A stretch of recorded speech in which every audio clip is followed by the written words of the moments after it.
Welcome to Module 10. In this course, we're going to focus on prevention strategies because it's a really important part of education because a lot of people still misunderstand what options are available to reduce their risk and protect their health. And we are working with people who engage in high-risk behaviors and have limited healthcare access. And they're in unstable living conditions and they're avoiding those conversations about sexual health and prevention because they're ashamed or the stigma surrounding it. And we play an important role here because we're going to increase the awareness, reduce misinformation, and encourage healthcare engagement. But we're also helping our clients make informed decisions. So we're going to cover a couple of things today, PrEP and PEP and how they're used, barriers clients are facing when accessing prevention services, and safer sex strategies. Also, we're going to talk about the role of harm reduction in behavioral health settings. The goal is not perfection or fear-based control of people's behaviors. We're just reducing risk and increasing safety and promoting informed choices. And prevention conversations should remain respectful and non-judgmental because the clients are likely to engage honestly when they feel emotionally safe rather than criticized or shamed. And prevention is not just telling people to make better choices. Prevention is going to depend on education, healthcare access, emotional safety, community resources, reducing the stigma, and they need to have accurate information about HIV prevention. People may know it, but they still struggle to apply it consistently because they are struggling with addiction or trauma or impulsivity, mental health symptoms, abusive relationships, unstable housing, lack of healthcare services, and stigma is creating barriers. People avoid prevention services because they feel like they're going to be judged, or people are going to make assumptions about their behaviors, or they're going to be rejected or discriminated against. And so we need to understand that prevention is both an individual and a public health issue. And so helping our clients reduce the risk benefits not only them, but also their families and their relationships and the communities at large. Education alone doesn't really guarantee behavior change, but respectful education combined with support and access significantly improves the outcomes. So PrEP stands for pre-exposure prophylaxis, and PrEP is a medication that's used by HIV-negative people to reduce the risk of becoming infected with HIV before a potential exposure occurs. And when it's taken consistently as prescribed, PrEP can actually significantly reduce the transmission risk.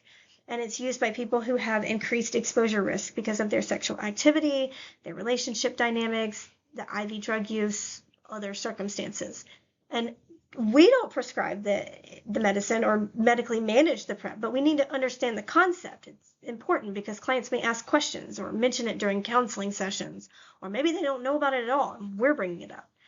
Some clients may inaccurately believe PrEP is only for a certain group of people, and others don't know it exists at all, So there's stigma surrounding PrEP in some communities where people fear judgment simply for just seeking the prevention services. And so we need to approach these conversations calmly and factually rather than through moral assumptions. Prevention services are healthcare tools. They're not evidence of somebody's character or their self-worth. PEP is for post-exposure prophylaxis. Unlike PrEP, which is preventative before exposure, PEP is used after a possible HIV exposure has already happened. So PEP has to be started quickly after a potential exposure in order to be effective, which is why prompt medical evaluation is really important. Possible situations where PEP may be discussed are going to be like accidental needle exposures or unprotected sexual contact or assault situations or other types of high-risk exposures. If a client's been sexually assaulted or something like that. And so we want to avoid attempting to provide detailed medical instructions about PEP unless we're specifically trained and authorized to do that. But we do need to understand that PEP exists and encourage clients' immediate medical evaluation when it's appropriate. Because clients experiencing fear after possible exposure may feel overwhelmed and panicked or ashamed or highly anxious. So a calm counselor, your response is going to help reduce the emotional escalation. We're just encouraging our clients to seek appropriate healthcare promptly. And the counselor's role is education and support and referral. We're not here for medical treatment. Barrier protection methods like condoms are going to remain an important HIV prevention strategy because it reduces the risk and of getting any STI, really.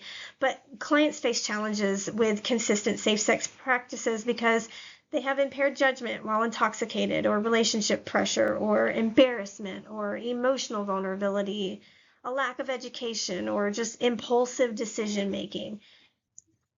And some clients may also struggle discussing safer sex with partners because they fear rejection or conflict or shame.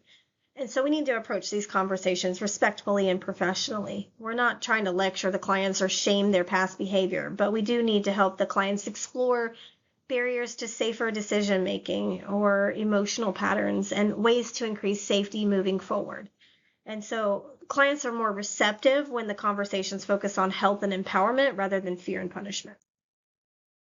And harm reduction is important prevention philosophy in behavioral health and public health work because it recognizes that, while abstinence is the safest outcome, not all people are going to immediately be ready and willing or able to stop their substance use completely. So instead of withholding support until someone becomes fully abstinent, harm reduction focuses on reducing the disease transmission, the overall overdose risk, medical complications, and death, honestly. So these might be overdose education, naloxone distribution, HIV testing, syringe exchange programs, HIV testing, safer use education, and it reflects a counseling attitude because we're involving meeting the clients where they are. We're reducing the shame. We're recognizing small improvements that they've made. We want to maintain that connection with the client who is continuing to struggle. And we may personally feel conflicted about harm reduction concepts, but understanding harm reduction is important because it has strong evidence supporting reduction in disease transmission, and it improves healthcare engagement. Needle exchange and syringe service programs are examples of harm reduction efforts designed to reduce those bloodborne infection transmissions. These syringe service programs reduce HIV and Hep C transmission. It increases the healthcare engagement, and it improves access to those treatment resources. And people criticize these all the time because they think it encourages drug use, but the evidence doesn't support the idea that providing sterile supplies increases substance use rates.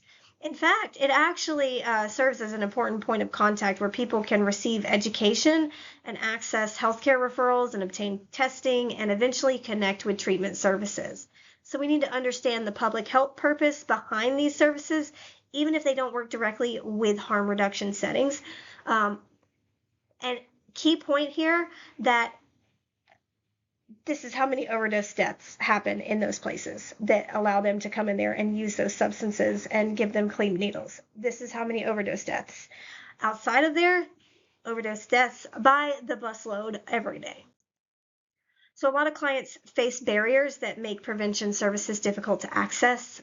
Lack of insurance, transportation, housing, poverty. They fear disclosure or stigma or misinformation. And so they're going to fear being labeled or judged. Other people don't know prevention options exist at all. So we need to recognize that prevention behaviors occur within larger social environmental contexts, and just simply telling a client to be safe is rarely enough when barriers remain unaddressed. Supportive counseling is going to involve understanding the realities that clients are facing while helping them move toward increased safety and healthcare engagement. And how we discuss this matters. Clients are sensitive to judgment, especially around sexual behavior or substance use or their perceived riskiness. And that shame-based counseling approach, that's going to increase defensiveness and secrecy and avoidance. So instead, prevention conversations need to remain calm and factual and respectful. We just need to focus on the health and safety of the client. We need to normalize prevention discussions as part of the general health care rather than just targeting them as these are taboo or this is embarrassing. Just full-fledged, go on in. Open-ended questions. It helps the client feel safer discussing their concerns, like what kind of challenges make it harder for you to protect yourself consistently? Or have substances ever affected your decisions about safety? Or what kind of prevention information have you heard before? The goal is collaborative conversation rather than interrogating the client. And we are going to play an important role in prevention education, but we need to remain within our scope of practice. So we provide basic education about prevention, behavioral risk factor discussions. We are encouraging healthcare engagement. We're making referrals to medical providers and prevention programs, but we are not prescribing meds. We're not providing medical treatment recommendations outside of our training. We're not interpreting medical test results. We need to know when to refer. That's an important professional skill that you need to have, because their clients are going to benefit most when we remain supportive and informed and ethically grounded while still collaborating appropriately within the healthcare systems. So as we're closing this, remember the HIV prevention involves more than just simply warning clients about danger. Effective prevention is going to include education, healthcare access, emotional safety, harm reduction, and respectful communication. PrEP, PEP, safer sex practices, harm reduction approaches, they're all playing important roles in reducing transmission and improving health outcomes. Counselors support prevention by reducing stigma, encouraging informed decisions, and helping clients access appropriate healthcare resources. So in the next module, we're going to shift into confidentiality, disclosure, and ethical responsibilities that are related to HIV in counseling and behavioral health settings. So when you're ready, proceed to Module 11.